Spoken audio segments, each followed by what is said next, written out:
Good afternoon, it's Eileen Sharon. It's Flexibility Friday, and we're gonna do something a little different today. So I'm gonna wait a couple of seconds to see if anybody shows up live. It's very rare for me to be this close to the phone so that I can actually look and see if you have any questions. So I'm gonna wait a couple of minutes. We're gonna be talking today about how to reduce headache stress. And I know a lot of people out there have headaches, so I thought I'd cover some basic things that you can do to help with your headaches.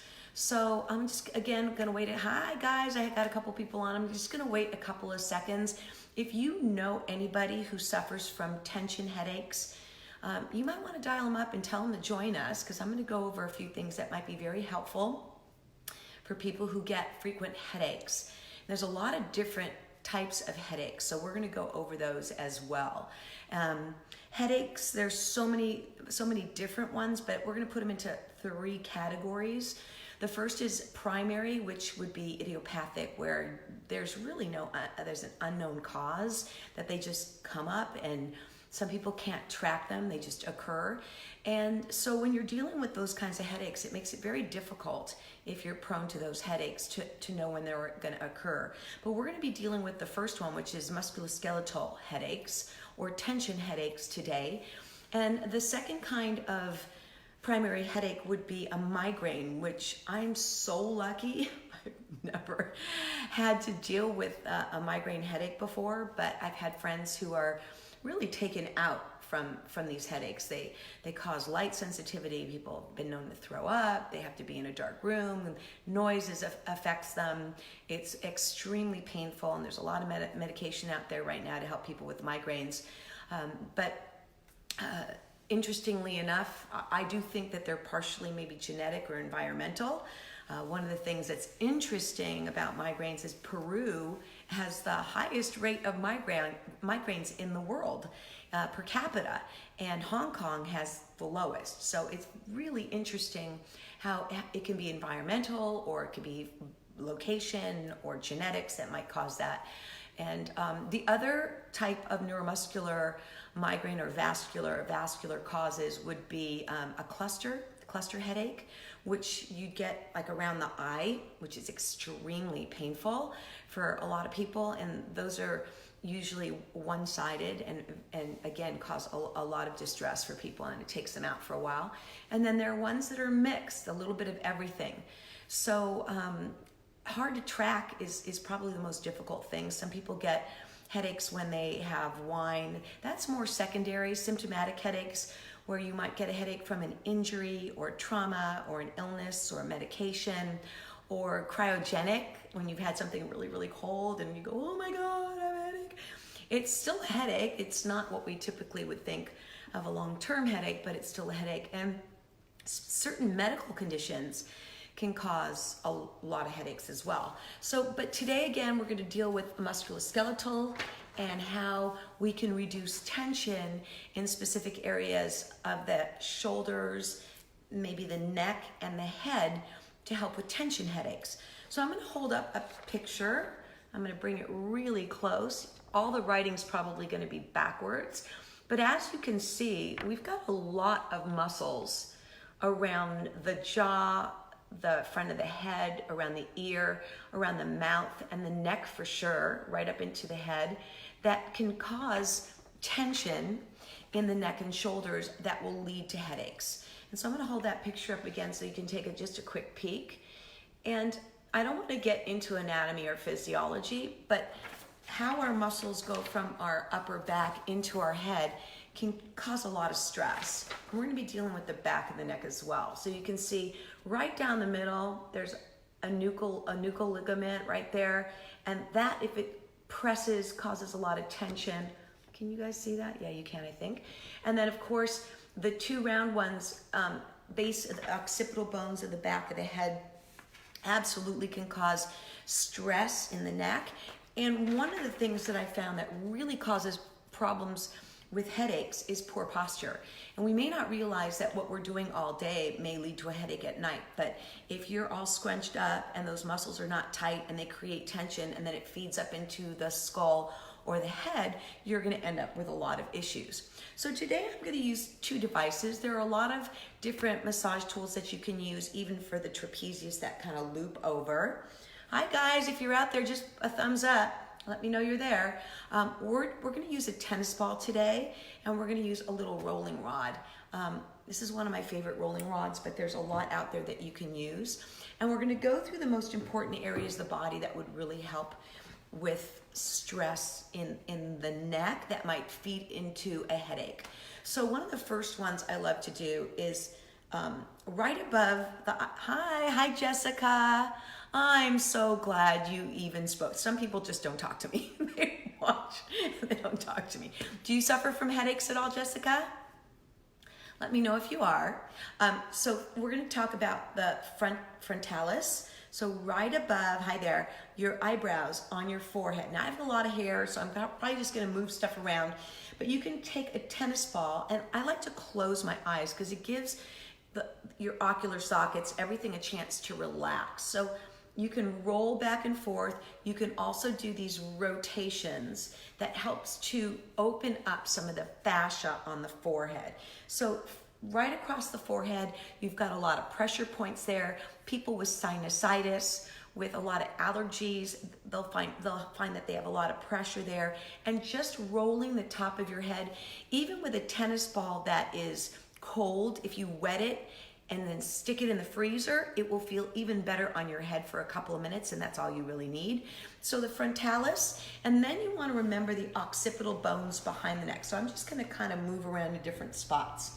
So when you do, I'm going to turn and actually come on my knees so you guys can see me. Right at the base of your skull, those two bones that I showed you in the picture, you want to roll across those bones. And your spine goes right up into your head, and that nuchal ligament goes right up the back of the neck, and we'll cover that too. So you want to do both sides of the bones on the back of your head, and you want to do that nuchal ligament. And if you just drop your jaw slightly and move up into the gap in between, and you can even do pressure points where you hold it or twist it or compress it, that is going to help to loosen up that area. Allergy season, yeah, you get headaches, very, very common. So along with doing the frontalis, you want to do the areas around the front of your face right here. If you'll notice, because you're probably getting a lot of dripping, how many muscles we have in that area that's affected. So you can get it probably very deep because of your allergies, but that whole area, when it gets congested, it can cause headaches. So you also want to do, so we did the nuchal ligament, which is this one that goes right up into the back of the neck. And notice I go, when I was doing it, you want to start about here and move all the way up. And if you drop your chin, that's a great way to lengthen this and reduce the stress. And that goes right down the back. And then I went across the occipital bones, right in the gap. And there's like a little gap in here, and you want to go right across that area. And then you want to work the muscles leading up into the neck. So we're going to talk about those right now. So you can do it side roll. And what I do is whenever I do a side roll up my neck, I turn my head, and you could actually see them sticking out a little bit on the side of my neck. And you go right up into the ear. And you could do slightly to the front, but you want to stay off the carotid, right in here. You want to go right up the side into the ear and along the back of the neck, all the way around until you hit the side of the neck into those bones of your head. So you start front, roll up, and move to the back. And then you also want to do the trapezius muscle. So you come up and over, and you can roll pretty well with this crossed arm technique into the traps. And I do rolling. Oh gosh, I'm very tight. I have adhesion there, a little knot. So you're gonna go up that muscle, and you could also squeeze orange juice. So that rotation work really helps to loosen the area. And then you could also go as far back as you can grab and drag it forward, because that's gonna loosen up some of the tissue as well. So, I have a really good one on the outside attachment of my trapezius. So I'm going to take notice of that in the next couple days. When I push here, I feel it right by my ear. So all of those can really affect how your head feels, and once you've got tension going up into your head, it increases the risk of a headache. And then you want to do your jaws. Remember, I talked about that, your mandibles. You want to get all the way in these muscles. If you're a grinder and a clincher, you want to absolutely relax those muscles. Look how many muscles we have crossing over in our jaw. It's crazy. You guys see that? So you want to make sure you do the jaw, and you can do the upper jaw at the very top at your temporalis. Oh, thank you. Temporalis, I hope so. Spread the word, send it to your friends. But again, if you're doing temporalis and you have pain there, that might mean that you're grinding and clinching, not only at night, but maybe even the day. So temporalis, you want to get in there. You want to do the mandible, thank you. And you want to get all of the jaw. You can also get part of the lymphatic system when you move under the jaw, but again, stay off the front of your neck. Another thing that you can do, which is really interesting, is you can pull and wiggle your ears. And then this is going to look ridiculous, but it's really supposed to help. Therapists do this for people with headaches because we get so tight in the eyes when we have a headache. You just pull up and around on the ears, and then you stretch your eyes at the very limit of where they'll go. So you might want to look way up. Like I feel it more when I go side in my eye socket than I go down or up. So what you want to do is see where you're tightest and work your eyes in that manner with the pulling of the ears. That really helps.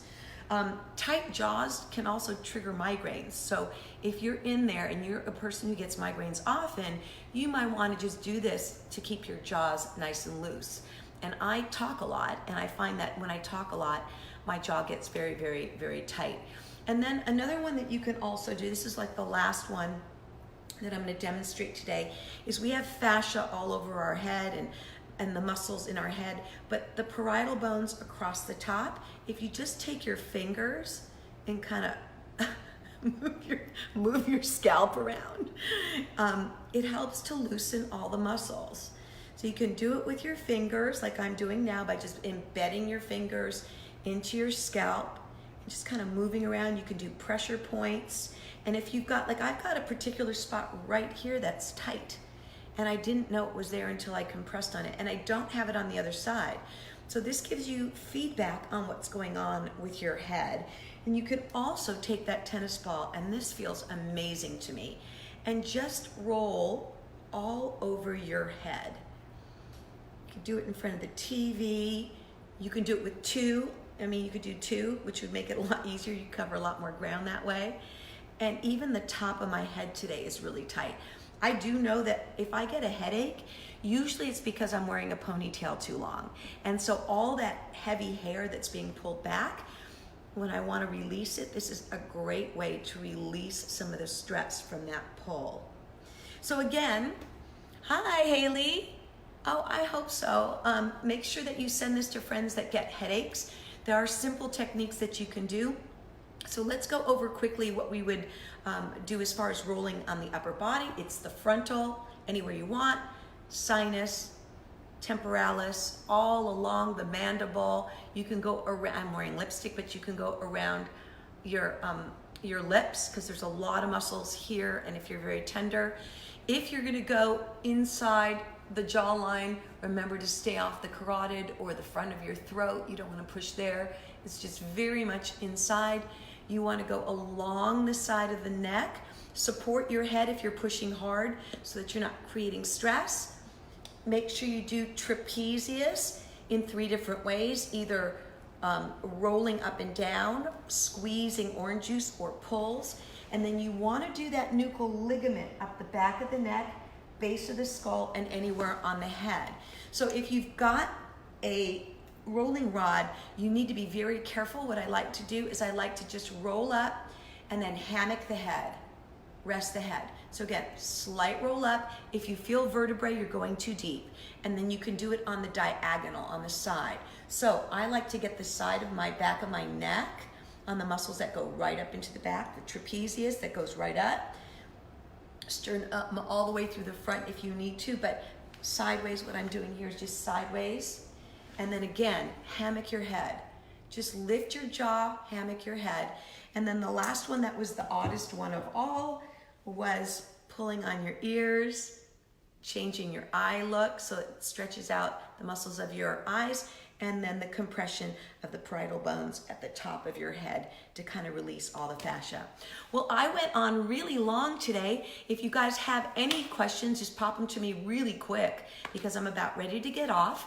Monday is Muscle Monday. If you ever have a request that you'd like me to cover a specific topic or specific exercise or something that you'd like special, I'm happy to accommodate you. Have a wonderful Friday. See you on Monday for Muscle Monday. Take care, everyone. Have a great day. Bye.